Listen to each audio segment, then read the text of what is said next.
Hey guys, welcome to this new edition of the Testimony Project. In today's testimony, we have Rob with us. Hi Rob, how are Hey, you? Julian. Doing well, you? Good, thank you.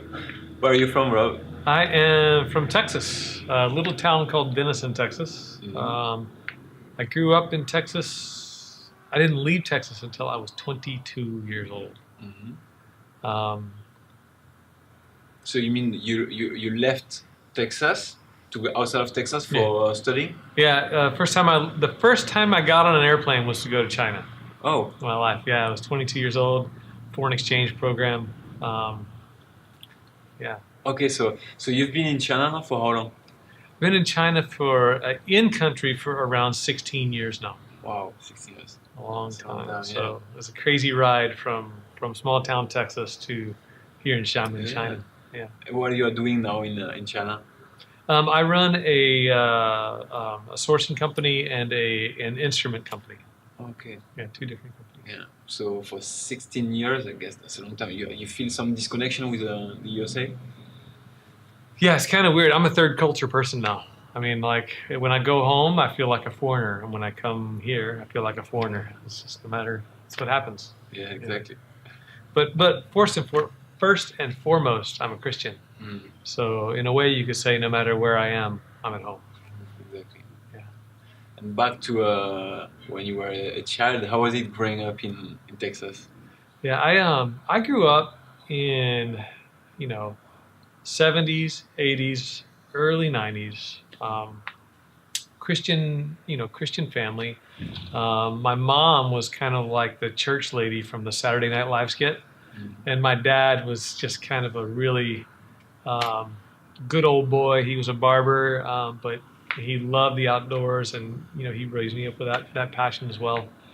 And but it was kind of a strange family dynamic because it was like the Tom and Jerry cartoons. Mm-hmm. Where he would have like the angel on one shoulder and then the devil on the other shoulder. Not that my dad's a devil, but just two contradictory messages a lot of times in the way to look at the world. But I still would say, in light of all that, I had a good upbringing and heard the gospel since I was young. The good news of John 3:16. Mm-hmm. Although in those days, I would say a lot of the churches would. There was a lot of legalism. I grew up Baptist, so that definitely had some impact. And then also seeing, contradiction in my own family. My father drank a lot when I was a kid. That made things a little confusing for me. And then also there was these rules that it's almost like, on one hand, I heard the gospel of grace, but on the other hand, it seemed like life was very performance-oriented. And in the midst of that, I was a normal boy with a fallen nature, and I would be mean to my sister and disobey my parents. We would have discipline, just like I, in some ways, discipline my own kids. Mm-hmm. But yeah, I would say growing up, we all have these bents. Everyone has both leanings of grace and leanings of vices. And I would say growing up as a kid, some of my main vices would be I just had a horrible temper and I could hold a grudge forever.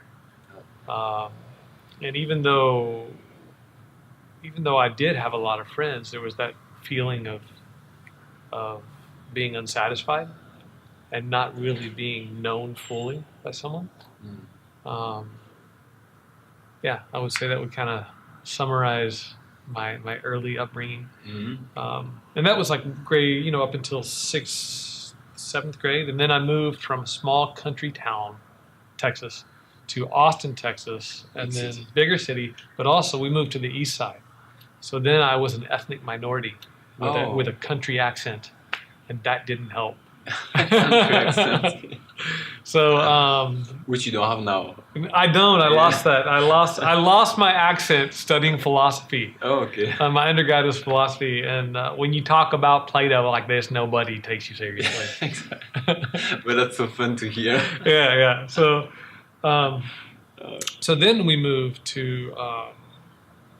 If you'd asked me growing up if I were a Christian, no matter what age, I would always say yes. Okay. Um, So you considered yourself as a I Christian? did, anyway? Okay. yeah. But I would say there's kind of that defining moment of when I would say I really experienced regeneration.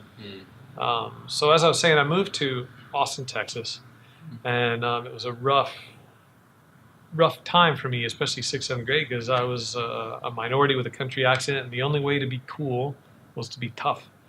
And so I got tough, and my parents kind of saw where that was going, and then they decided, if you ask my mom, she would say she did it to save my life. Like literally, I was starting to hang out with some gangs, and then we moved to kind of a more affluent part of town in Austin, and then it was another weird cultural thing because then I had I listened to rap and hip hop with a country accent going to a yuppie school, and it was like I didn't fit anywhere. And so at that point, I started skateboarding, which at that time was when skateboarding was really getting popular in the States, late '80s, early '90s, and just started hanging out with the wrong kids. A lot of my friends were doing drugs, and again, this kind of goes to where when I talk about regeneration, it's like I understood the gospel, like I understood that I was a sinner, that Jesus made atonement for my sins through the death on the cross, and that I confess and believe, and that I'm saved. That's kind of like modern evangelical the gospel. So you already acknowledge all of this? I would say I would intellectually assent to that. Oh, okay. Do you know what I mean? Yeah, exactly. Yeah. But I would say there's something missing. So then, in middle school and high school, I started just getting involved with the wrong crowd, and my mom was just my mom has always been a real angel. I mean, she's prayed for me, I'm sure, every day of her life, and we're just great friends now. I'm thankful for her. There was one summer at the age of 15 where my parents insisted that I go to church camp, and now I had been to probably 10 or 20 church camps, so this is nothing new to me. And they literally paid me to go. They paid you. Your parents paid Yeah. So they paid my way, and then there was kind of like a little bit of bonus at the end, and I was the tough kid at church camp too. The kid sneaking away smoking in the woods, and the guy that was playing jokes on people, and I would say the defining moment when I actually became a Christian would be at that church camp when the speaker was a guy named Dave Busby. And I actually Googled him last week as I was preparing for this, thinking about my testimony. And he made a huge impact on a lot of youth's lives doing this kind of stuff. So he spoke at a Baptist church camp, and he got up on the stage and said, God did not give me anything to preach, so I am not preaching. And it was kind of like this hush of silence. Everyone was like, can he do that? Is he serious? Yeah, like in a Baptist church in, I think it was in, the 80s, the late 80s. It's kind of like, you just can't do that. So we did, and then the worship team came up, and they sang praise and worship music, and it was at that moment where kind of all that truth where you asked me, was I Christian? Mm-hmm. All those things I assented to, like verbally and intellectually, became real. Where I really authentically had a conviction of my sinfulness and the beauty of who Jesus is and of his sacrifice, and understanding that was for me, and that there's nothing I can do to clean my mess up. Like, I am not able to make myself the way I know that I need to be. And I would say at that point is when I became a Christian. Yeah. So that night, I just surrendered. It's kind of like, I forgot, I think it was Brother Lawrence. There was a book I read by him years back, and it said, when God calls a man, he calls him to surrender. Mm-hmm. Like the way Alexander the Great will come in and he calls for ultimate surrender in your life.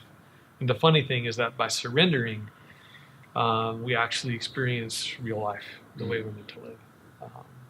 And so yeah, I mean, and I think as a Christian, life is, it's not like you become a Christian and then you're fixed. Yeah. So everything's fine.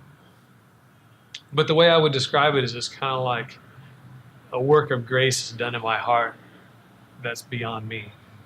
And it's kind of like, maybe like a seed of a flower or like a garden is planted and it grows. Yeah, something new. Yeah. When you said grace, what explain to the audience? Yeah, I would say, grace is unmerited favor or gift that you totally don't deserve. So it's kind of like the right hand of mercy. Mercy is not getting what you do deserve, right? So they're kind of the same thing in a way. So I would say, as a Christian, there's a talk show host who would always say, someone would ask him how he's doing, and he'd say, "Better than I deserve." Oh, yeah. And we're all doing better than we deserve. Never heard that. So, that grace of realizing that God is holy and He's good, and He's given me the stewardship of my life, and I've failed at it. And yet, through the cross and through Jesus, He gives me not just a second chance, but an infinite number of second chances, and then He gives me the heart that is renewed daily to live well. So, yeah, there's a long answer to grace. It's a good one. Yeah. So you are on the spot. You are saved at this time. Yeah, I would say that's kind of what I call my moment of regeneration. Yeah. And then and it was a big change in my life. So after that, it was like somebody flipped the light switch on, and my friends who were selling me drugs couldn't understand who I'd become, and my parents were like, "Wow, I have an obedient son now."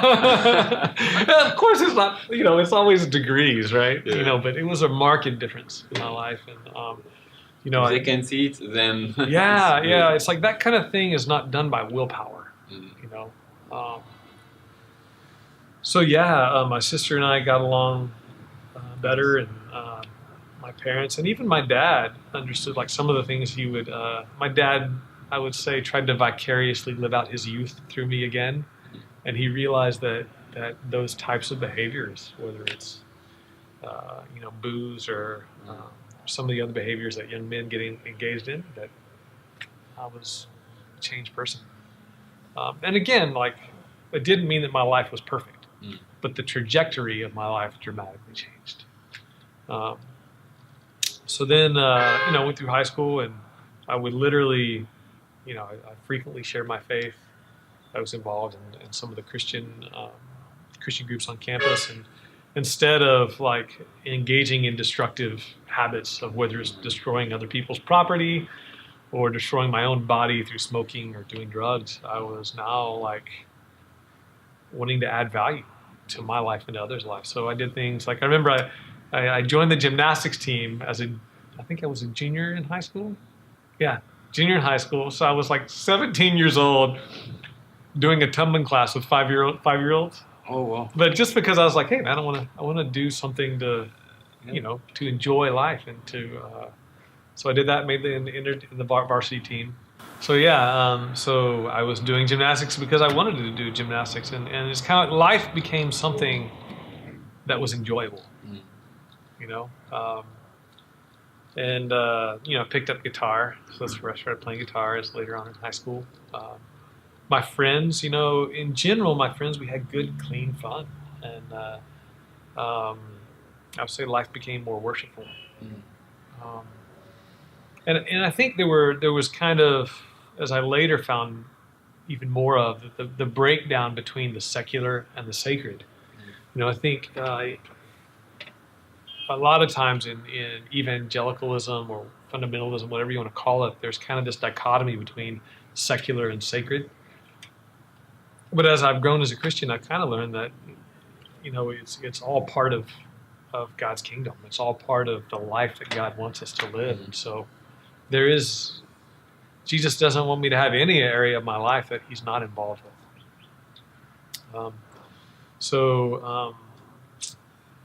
High school, graduated and then went on into community college and University of Texas. I studied philosophy and ancient Greek. So I actually was educated in a very secular, liberal department in University of Texas, and read all the great postmodern, modern, and ancient philosophers, most of them atheists. So read the New Testament in Greek, all that kind of stuff. And in the midst of that, I had a mentor named Greg Grooms, and he was with what was called the Probe Center at that time. And I know he runs another organization in the University of Texas, or as a, it's like a student ministry for students at University of Texas now. And he was heavily influenced by Francis Schaeffer. And that presuppositional approach to apologetics, or to looking at life, is very huge influence on my life, a very huge influence. And so much so that on my senior thesis was on postmodern pragmatism. Postmodern pragmatism. So it's a form of relativism based on utility. So the meaning of something is gained from its utility, and the meaning of life is gained from its utility. And my thesis was basically that pragmatism is not practical because it doesn't give a fundamental foundation for life. That your goal or purpose is not defined, and so it doesn't anchor your life anywhere. And my professor was, very much so a postmodern pragmatist, and a great guy. I really enjoyed him, but got an A on the paper. I was surprised.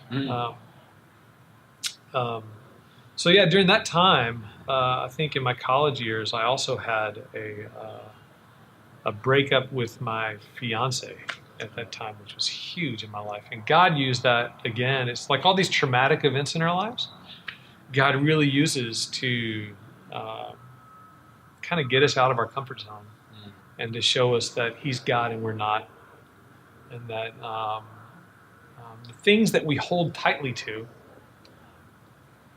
that we believe give us meaning and joy, if it's not Him, they actually diminish our joy and our meaning in life. And I think that in that era of my life, that was the case with my fiance. And so we broke up.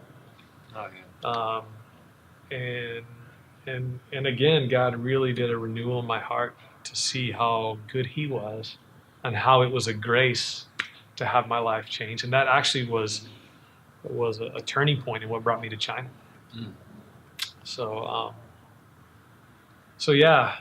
going through those philosophy and Greek classes rooted me in a certainty of who God is in my relationship with Him. And then going through the emotional challenge there, He just proved to be faithful.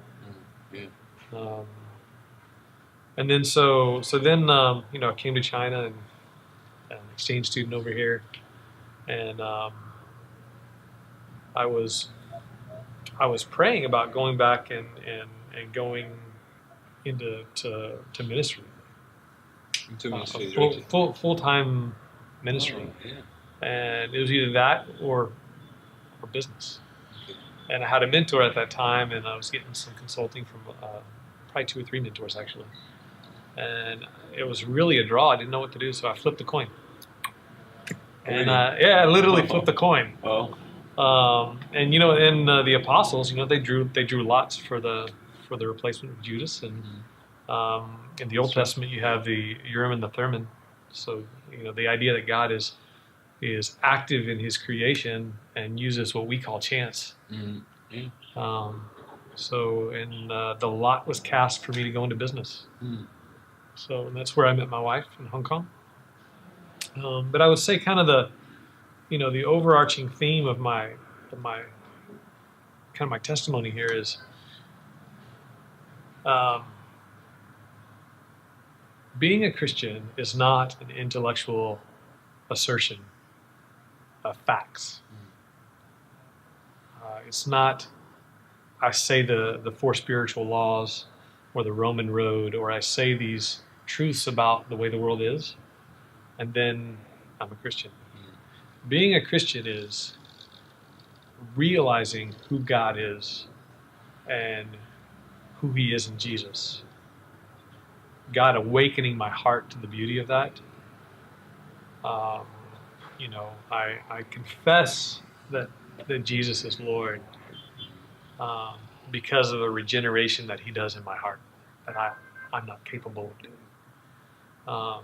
And it's not I pray this prayer or I do these things and then like this. Turn my phone off for you. It's fine. So you'll have to edit here. It happens. It's not that I pray this prayer or do this thing on Sunday and then live my life the way I want to. But like when you read the New Testament and you read the Gospels, Jesus doesn't list out the four spiritual laws. What Jesus talks about is the kingdom. He talks about it's God's kingdom coming into human hearts, and so it's something that should permeate every area of my life. So my relationship with my wife, my relationship with my kids, my relationship with my staff, my relationship with you, how I spend my time at work, at home.